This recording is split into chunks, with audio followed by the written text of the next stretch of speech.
आज आम्ही आलो होतो भीमबेटका रॉक शेल्टर बघायला. आज आमच्या टूरचा होता शेवटचा दिवस आणि विश्वाचं डिमांड होती की हे रॉक शेल्टर आपण बघायचं.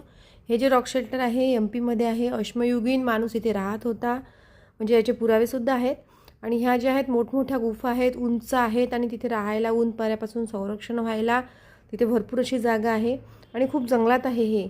आणि युनेस्कोची हेरिटेज साईट आहे, त्यामुळे प्रत्येक ठिकाणी माहिती आणि चित्र पाहिल्यानंतर तर असं म्हणजे अचंबितच होतो की त्या काळातसुद्धा माणसं काही साधनं नसताना अशी चित्र काढायची. आणि ती आता काय होत आहे की दगडाचे जे कवरिंग आहे ते निघत आहे, त्यामुळे जे चित्र आहे ते नष्ट होत आहे. तरीसुद्धा त्याचं रिस्टोरेशन चालू आहे, पण काही ठिकाणी ते शक्य होत नाही आहे. प्रत्येक ठिकाणी म्हणजे एवढं आतमध्ये असताना फॉरेस्टमध्ये सुद्धा प्रत्येक ठिकाणी माहिती दिलेली आहे. आणि त्यांनी म्हणजे रस्तासुद्धा तयार केला तेव्हा तर असा नसेलच. आणि ही बघा, ही जी गुहा दिसती आहे ती किती उंच आहे. याला